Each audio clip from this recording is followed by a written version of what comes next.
Alright, hello YouTube, and please excuse my absence. I had not intended to be away for so long, but in between now and my last video I have moved across the country and I'm now a West Coast person living here in beautiful British Columbia. And it's just taken a bit of time for me to adjust and just get used to my new digs, if you will. Haven't really had a chance to upload a video, but I wanted to talk a little bit about another quite random topic that I wanted to do a video on after having like a minor dispute on Twitter where somebody, I think I called Derrida an idealist, Derrida and Foucault idealists, and somebody ungenerously assumed that I was just using that as a pejorative in the vulgar Marxist sense, and they said idealism means something, and just assumed that what I was talking about didn't really mean anything, that I wasn't actually saying anything of real substance. I was just talking shit about these philosophers that I don't like from some kind of like vulgar Marxological perspective. I think I've definitely done videos on Foucault and why he's an idealist. I think it was my very first video that I uploaded to this channel. Unwatchable, I'm sure, and I'm sure that I'll do another one on the same topic soon enough. But I just wanted to take a few minutes to talk about what idealism actually means. It's a like in philosophical terms, obviously, not in terms of like having like lofty dreams about whatever. Not that sort of idealism, but metaphysical idealism, which refers to like one's principles about what exists in the world.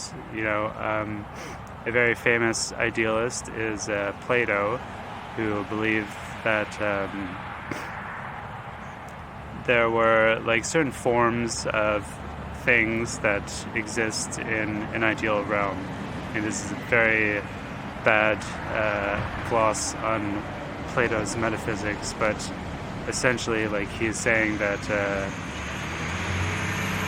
like things exist in some ideal capacity. Like in order for there to be like a regular material object, there needs to be some kind of ideal referent, some kind of like pure form of the thing, and that does not exist in the worlds that you and I experience. It exists in some other kind of realm that is not physical, that we don't directly access. I think there's some talk about like getting there when we die or something, like the soul returning to this ideal realm, and also like God resides there or whatever. But Plato is one idealist. Another idealist is Mr. George Berkeley, Bishop Berkeley, who I can't quite remember what his argument. I really should have refreshed myself before recording this video, but his idea is that everything is in fact an idea, and we can't actually. It's like some crazy shit, and not to say that, not to dismiss it out of hand. Like Berkeley's ideas are, very easily dismissible by today's standards, but this is not to say that there's not some kind of like rigorous argument contained in there. I read his book. I can't even remember what it's called, but it shouldn't be dismissed out of hand. It's worth reading just as like a curiosity, just as like a key piece in the trajectory of modern philosophy. But his idea is basically that everything that exists is actually an idea. There's no such thing as physical objects, and the shared reality that we all occupy is in fact, I believe it's a projection of God or whatever. And then there's another idealist, is Kant, a transcendental idealist, who believes that we can't actually say anything empirically verifiable about, or epistemologically verifiable about the world. So all we can really talk about is the capacities of our minds, and all that we have in our minds are filtered through cognition. So they're essentially ideas. He does have arguments about why we should believe that there are in fact external objects, but ultimately he is not like an idealist in the extreme sense of Berkeley, in the sense of believing that there's nothing but ideas, but he does think that ultimately what is most significant are the non-physical aspects of human cognition. Anyway, the idea is not necessarily, to be an idealist, you don't necessarily need to think that there is nothing but ideas.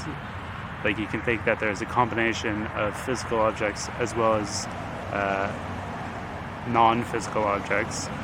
But if you in any way think that there is something to the universe, to the cosmos, to creation that is non-physical, then you are an idealist, because ultimately that non-physical object is going to play a very significant role in your metaphysics, in your ontology, and it's going to affect other aspects of your philosophy as well, of your ethics, for example.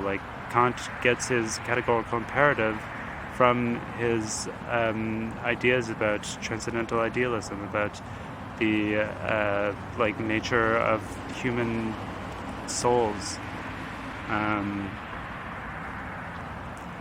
So I just wanted to clarify that there is in fact real meaning to the term idealism, and when you say something like Foucault is an idealist or Derrida is an idealist, obviously you should have some basis for saying that. You should know what you're saying, but it is not meaningless in and of itself. There is a basis for saying that these people are idealists. And I'll get into that in a later video, but for now I just wanted to clarify just what exactly idealism means.